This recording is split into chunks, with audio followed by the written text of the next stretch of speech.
पहले मैं आप लोगों को मैं धन्यवाद देता हूँ, मुबारकबाद देता हूँ। देखिए, हम लोग दीदी का दूध का प्रोग्राम 14 अंचल में हम लोग किए। हमारा 13वां अंचल हम लोगों का लास्ट लोधन था। कल हम लोग परसों हम लोग खागर अंचल खत्म किए हैं। हम भी लोधन अंचल में थे, लेकिन कोई कारण की वजह से हम एक मीटिंग अटेंड करने के लिए गए थे। वहां पर मंत्री साहब गए थे, हमारे वरिष्ठ नेता जो वामफ्रंट में थे, इस्लाम हाजी साहब, वो भी थे साथ में। कुछ दिन पहले हम लोगों का पार्टी ज्वाइन किया है, वो भी साथ में थे। उनके पास जाइएगा तो पूरा घटना आप लोगों को बोल देगा कि क्या क्या हुआ था। रहा सवाल, देखिए, प्रश्न कर ही सकता है, सवाल कर ही सकता है। पब्लिक वोट दिया है, सवाल कर सकता है। हम लोग सवाल का जवाब भी देते हैं। ऐसी बात नहीं है कि जो जहां जहां गए हैं, अगर कुछ सवाल किया है कि यहाँ रास्ता नहीं हुआ है, वहां रास्ता कर दिए हम लोग। जहां ब्रिज के बारे में बोला था, हम लोग गए थे मालद्वार इलेक्शन से पहले, विधानसभा से पहले। वो लगे गौशाला ब्रिज, यही कांग्रेस का जो दलाल, हम दलाल बोलेंगे इन लोगों का, इसका इन लोगों को नेता नहीं बोलेंगे, इन लोगों को दलाल बोलेंगे। कांग्रेस का जो प्राक्तन एमएलए चाकलिया का है, वो भी दलाल है। यहाँ के जो कुछ लीडरान है कांग्रेस का, इन लोग भी दलाल है। काय के टीएमसी में था, टीएमसी से जब लात मार के निकाल दिया गया, तब जाकर के दलाली शुरू किया कांग्रेस में जाकर के। तो इस तरह से बोल रहा था मालद्वार में जाकर के इलेक्शन से पहले कि गुलाम रब्बानी साहब को तो आप लोग मंत्री रखे, क्या किया। तो वही मालद्वार में हम जाके बोले थे इलेक्शन के टाइम में कि ये कांग्रेस का दलाल जो भी बोले, ये ब्रिज हम लोग कर देंगे, मालद्वार का गौशाला ब्रिज। हम लोग इलेक्शन में आप लोग वोट दीजिए मंत्री साहब को, गुलाम रब्बानी साहब को, वो गौशाला ब्रिज और एक हरियाणी ब्रिज जो ईद की नमाज पढ़ने जा रहे हैं आदमी सब, वहां पर 2 ब्रिज हम वादा किए थे इलेक्शन से। 2021 के विधानसभा में हम लोग वादा के मुताबिक जाकर के गौशाला ब्रिज बना दिए हैं, आपका हरियाणी ब्रिज बना दिए हैं। लेकिन उस दलाल से पूछिए, उन लोग भी पावर में रहा, 34 साल वामफ्रंट शासन में रहा और उसके बाद 10 साल एमएलए रहा। वो क्या किया है, उनका काम का पहले आप लोग हिसाब लीजिएगा। वो चकलिया का जो जिसका जमाना जब्त हो गया है, हम तो मिनाज साहब को धन्यवाद देंगे, हमारे चकलिया के एमएलए मिनाज साहब को हम धन्यवाद देंगे। कम से कम 30 से 40 रास्ता वो चकलिया में शुरू किया है। रास्ता श्री हो, एनबीडीडी हो या पतोश्री हो, हमारा आरआईडीएफ हो, हम चकलिया के मिनाज साहब को हम धन्यवाद देते हैं। जो चकलिया 34 साल 40 साल पीछे लेके चला गया था, उस 34 साल 40 साल को आगे लेके आया मिनाज साहब। आज मिनाज साहब काम कर रहा है चकुलिया में। एमएलए का काम रास्ता करना, एमएलए का काम ब्रिज करना, एमएलए का काम हॉस्टल करना, एमएलए का काम हॉस्पिटल करवा देना। लेकिन यही चकुलिया के प्राक्तन एमएलए बोल रहा था विधानसभा से पहले कि एमएलए का काम हॉस्पिटल बनाना नहीं है। तो एमएलए चकुलिया के प्राक्तन एमएलए बोल रहा था विधानसभा से पहले कि एमएलए का काम हॉस्पिटल बनाना नहीं है। तो एमएलए का काम क्या है भाई? एमएलए का काम सिर्फ दंगा लगवाना, 2 कम्युनिटी को लड़वा देना, हिंदू मुसलमान को लड़वा देना, यही एमएलए का काम है। तो उसका काम वही है। वो चाहता है कि हम तो हार के खत्म हो गए हैं, अब ग्वालपुकुर को किस तरह से अशांति किया जाए, ग्वालपुकुर को किस तरह से दंगा लगाया जाए, मंत्री का नाम किस तरह से बदनाम किया जाए, ब्लॉक प्रेसिडेंट का नाम किस तरह से बदनाम किया जाए, दीदी का नाम, हमारे ऑनरेबल चीफ मिनिस्टर का नाम बदनाम किस तरह से किया जाए, हमारे अभिषेक बनर्जी का नाम किस तरह से बदनाम किया जाए, उन्हीं के पीछे इन लोग लग गया है। क्योंकि जो काम नहीं किया है उसका और कोई बात ही नहीं है, क्योंकि उन लोग काम ही नहीं किया है। वो प्राक्तन एमएलए को बोलिएगा, 42 साल से आप लोग हुकूमत में रहे, एक साइन बोर्ड दिखा दीजिए तो कि ये नाम लिखा हुआ है एमएलए के नाम से, ये मंत्री के नाम से लिखा हुआ है। लेकिन गुलाम रब्बानी साहब का इलाका में जाइए, हर जगह आप बोर्ड पाइएगा, गुलाम रब्बानी साहब का बोर्ड लगा हुआ रहेगा। इन लोगों को असल में देखता है कि ग्वालपुकुर को अगर अशांति करके, दंगा लगा करके अगर ग्वालपुकुर में आदमी का दिल जीता जाए तो हम लोग इन लोगों को हटा सकते हैं। इस तरह से दिल जीता नहीं जाएगा ग्वालपुकुर का आदमी का।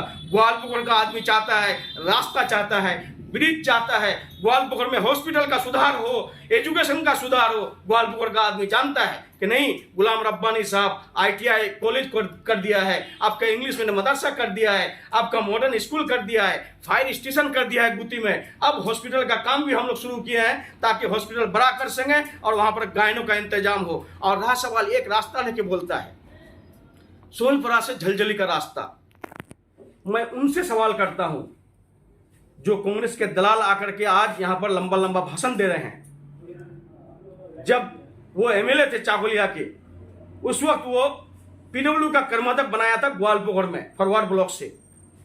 उनसे सवाल कीजिए जाकर के कि आप जब पीडब्ल्यू का कर्माध्यक्ष बने ग्वालपुकुर में, तो एक तो खुद अपना घर का रास्ता 1 किलोमीटर कर नहीं पाया, पीडब्ल्यू का कर्माध्यक्ष बनकर के 1 किलोमीटर का रास्ता कर नहीं पाया। लेकिन सोलपरा से झलझली का रास्ता पीडब्ल्यू का हैंडओवर क्यों नहीं कर पाया था? 15 किलोमीटर रास्ता जिला परिषद नहीं कर सकता है, 15 किलोमीटर रास्ता पंचायत समिति नहीं कर सकता है, 15 किलोमीटर रास्ता ग्राम पंचायत नहीं कर सकता है, 15 किलोमीटर रास्ता पीडब्ल्यू कर सकता है, रोड्स करता है, पीडब्ल्यू रोड्स कर सकता है। तो पीडब्ल्यू का हैंडओवर अगर कर देता पहले तो आज झलझली से ग्वाल आपका सोलपरा का रास्ता आज हम लोग करवा देते। लेकिन हम लोग हमारा कर्मदक होने का 7 माह या 8 माह हुआ कोई पीडब्ल्यूडी का, उसमें हमको रेजुलेशन करके उसको पीडब्ल्यू को हैंडओवर किया। पीडब्ल्यू को हैंडओवर करने के बाद कलकत्ता भेजा गया, वहां से मंत्री साहब वहां के इंजीनियर दे करके उसको डीपीआर करवा दिए हम लोग। इंशाल्लाह हम लोग को उम्मीद है कि हम लोग बहुत जल्दी उससे ग्वाल आपका सोलपरा का रास्ता आज हम लोग करवा देते। लेकिन हम लोग हमारा कर्मदक होने का 7 माह या 8 माह हुआ कोई पीडब्ल्यूडी का, उसमें हमको रेजुलेशन करके उसको पीडब्ल्यू को हैंडओवर किया। पीडब्ल्यू को हैंडओवर करने के बाद कलकत्ता भेजा गया, वहां से मंत्री साहब वहां के इंजीनियर दे करके उसको डीपीआर करवा दिए हम लोग। इंशाल्लाह हम लोग को उम्मीद है कि हम लोग बहुत जल्दी उस रास्ता का इनोग्रेशन करेंगे सोलपरा से झलझली का। और देखिए क्या बोल रहा था अपोजिशन वाले, बोलता है कि किशनगंज से ग्वालियर का रास्ता क्यों नहीं होता है। अब जब हो जाता है तो बोलता है पीडब्ल्यू करता है, अब जब हम लोग कर देते हैं तो बोलता है पीडब्ल्यू कर देता है, रोड्स कर देता है, और जब नहीं होता है तो बोलता है कि एमएलए क्यों नहीं करता है। सवाल उन्हीं लोग करता है, जवाब उन्हीं लोग देता है। तो उन लोगों से सवाल जवाब कीजिए कि आप लोग भी पावर में रहे, एक तो वोट तो दिखा दीजिए ना। और रहा सवाल ये जो लड़का लेकर के घटना करने गया, देखिए एक मंत्री के ऊपर, एक साधारण आदमी के ऊपर अगर कोई गलत अल्फाज बोल दे और कोई मोबाइल लेकर के उसके मुंह में जाकर के आंख में जाकर के टच कर दे, तो उसका सिक्योरिटी गार्ड है वो तो हाथ देगा ही, नहीं तो सिक्योरिटी गार्ड अपना नौकरी खत्म करेगा क्या? तो सिक्योरिटी गार्ड उसको धक्का मार के निकाल दिया वहां से, कोई बात तो गलत नहीं बोला।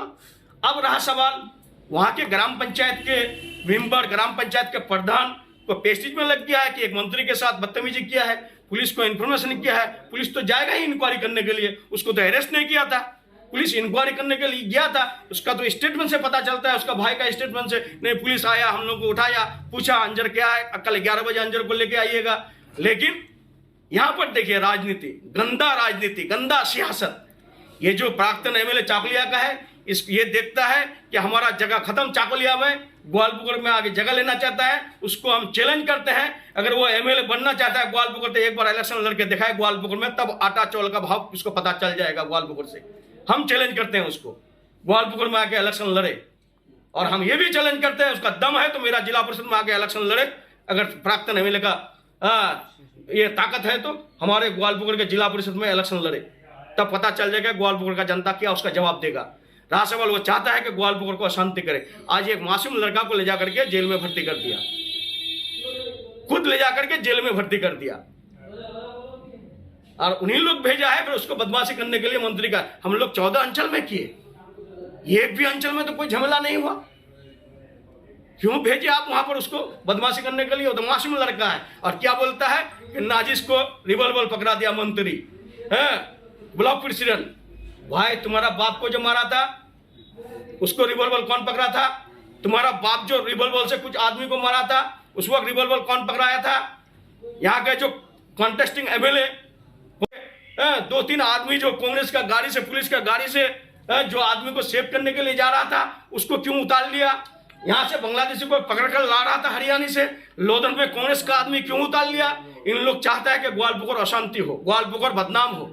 इन लोगों का कोई काम नहीं, क्या इन लोग ना रास्ता कर सकेगा ना कोई काम कर सकेगा, जो काम होगा उसमें बाधा देगा। तो इन लोगों का काम बस ग्वालपुर को अशांति करना है, ग्वालपुर को जितना ग्वालपुर को बदनाम कर सको। ग्वालपुर बदनाम होने से ग्वालपुर का डेवलपमेंट रुक जाएगा, तो ग्वालपुर का डेवलपमेंट रुकेगा नहीं। ग्वालपुर का सुनिए, कल से फिर हम लोग रास्ता का इनोग्रेशन करेंगे, देखिएगा 40 रास्ता का इनोग्रेशन। कल हम तलियापुर रास्ता इनोग्रेशन करेंगे, जो रास्ता बिहार बॉर्डर जा रहा है उस रास्ता का हालत खराब है। कल जाकर के देखिएगा वहां पर, वहां का आदमी कितना खुश है। देखिए जो उन्नयन करेगा वो आदमी हर वक्त उसके दिल में रहेगा।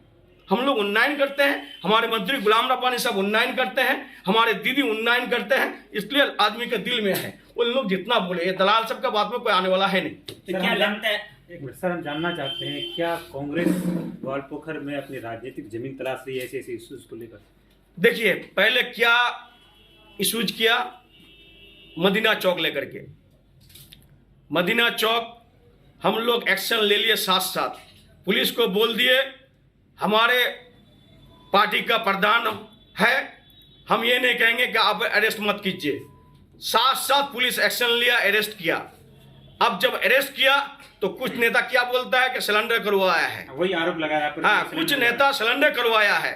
भैया आप ही लोग बोलते हैं कि सिलेंडर हो या अरेस्ट हो, लेकिन होना चाहिए। जब अरेस्ट हो गया तो बोलता है सिलेंडर किया है। तो अब रहा सवाल उन्हीं लोग करता है, जवाब उन्हीं लोग देता है, तो इसका तो हम जवाब नहीं दे सकते हैं।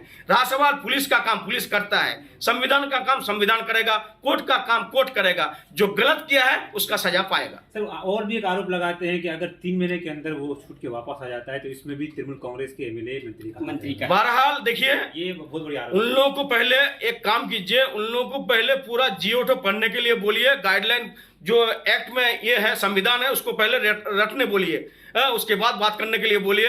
अगर हमारे चीफ मिनिस्टर के हाथ में रहता तो सबको छुड़वा लेता, जितने जितने जेल में है। ये संविधान का काम संविधान करता है, कानून का काम कानून करता है, कोर्ट का काम कोर्ट करेगा। कोर्ट में मेरा बात पकड़ेगा ना आपका बात पकड़ेगा, कोर्ट का काम कोर्ट करेगा। अब रहा सवाल 3 महीना के बाद बेल होगा ना 6 महीना के बाद बेल होगा ना 6 साल के बाद बेल होगा, ये कोर्ट बोलेगा। ये मेरे भी बात नहीं है और हमारे मंत्री साहब का भी बात नहीं है और न कि कोई बोल सकेगा। अब रहा सवाल इन लोगों का देखता है कि कोई जमीन नहीं है, इन लोगों को जमीन अगर हमारे चीफ मिनिस्टर के हाथ में रहता तो सबको छुड़वा लेता, जितने जितने जेल में है।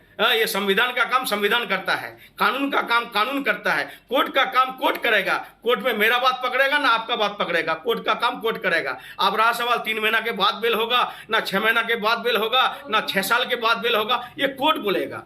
ये मेरे भी बात नहीं है और हमारे मंत्री साहब का भी बात नहीं है और न कि कोई बोल सकेगा। अब रहा सवाल इन लोगों का देखता है कि कोई जमीन नहीं है, इन लोगों को जमीन खोजने के लिए कोई इशू चाहिए। जब मदीना के चौक, अब रहा सवाल देखिए, ठीक है आरिफ मर गया, हम लोग को काफी तकलीफ है, हम लोगों को काफी ऐसा घटना कभी नहीं होता ग्वालपुर में, हम लोग काफी दुख में है, तकलीफ में है। आरिफ का परिवार के साथ हमेशा है, हमेशा रहेंगे। लेकिन जो 3 जिसको एक का पैर काट दिया गया है गोली लग करके, एक का जो औरत लेडीज का इसमें रीढ़ में हड्डी गोली लगा है, उसके बाद सुनिए हम बोलते हैं उन लोगों का परिवार तो कम से कम जाकर के देखना चाहिए। ये नेता जो यहाँ पर लंबा लंबा भाषण दे रहा है, इन लोगों को जाकर के खबर लेना चाहिए कि उस लड़की को नोटिया में लेके गया है। अल्लाह से दुआ करना चाहिए रमजान महीने में कि उस लड़की का सही सलामत ट्रीटमेंट हो और उसका इलाज का जो भी कुछ लगे सबको हेल्प करना चाहिए। लेकिन उसमें नहीं जाएगा उन लोग जाएगा क्या कि कहाँ पर मुद्दा मिलेगा, कहाँ पर इशू मिलेगा, उसका राजनीति का फायदा लेना चाहिए। ऐसा होने वाला है नहीं। ग्वालपुर में कुछ काम किया भी नहीं है और आदमी ऐसा बात सुनेगा भी नहीं। बार बार जो है मंत्री वहाँ पर जो है थाने के सामने गुहार लगा रहे थे ग्वालपुर के आवाम से कि मंत्री साहब या फिर ब्लॉक सभापति मोनी साहब अगर किसी गांव में जाए तो उनको गांव में ना ढुकने दिया जाए, साथ ही साथ उनको कुछ बोलने ना दिया जाए। इस विषय पर क्या बोलेंगे? देखिए वो तो बोला, तो हम बोलते हैं आप लोगों को, अगर हम लोग बोल दे, अगर मंत्री साहब बोल दे कि ये दलाल सबको घुसने मत दीजिए गांव में, तो जूता मार के निकाल देगा इन लोगों को। हम लोग तो हर गांव में घुसे, फूल का अभी लोग देखे फूल का बरसाव हो रहा था, माँ बहने बेनिफिट पा रहा है, ममता बनर्जी का स्कीम पा रहा है। जब ममता बनर्जी स्कीम दे रही है, फिर उन्हीं लोग क्या बोलते हैं कि 500 रुपया भीख दे रही है, आपका राशन फ्री, ये सब में नहीं पड़िएगा। पहले उसको बोलिए, वो 34 साल पावर में रहा, एक स्कीम का नाम बोल दे, तब राजनीति करने के लिए बोले उन लोगों को। रहा सवाल ममता बनर्जी का उन्नयन है, हर गांव में हम लोगों का जाके पहुंचे हैं, फूल का हार लेकर के स्वागतम किए हैं। और हम लोग अगर खुद बोल दे क्या हमारे कार्यकर्ता को, हमारे गांव के महिला को, हमारे गांव के हमारे जितने भी कार्यकर्ता है सबको अगर बोल दे कि ये दलाल सब अगर गांव में जाएगा इन लोग लात मार के निकाल दे, तो कल ही से निकालना शुरू कर देगा। लेकिन हम लोग बोलना नहीं चाहते हैं, सबका डेमोक्रेसी है, सब कोई जा सकते हैं वोट मांगने के लिए। हम लोग इस तरह का गलत अल्फाज नहीं बोलते हैं।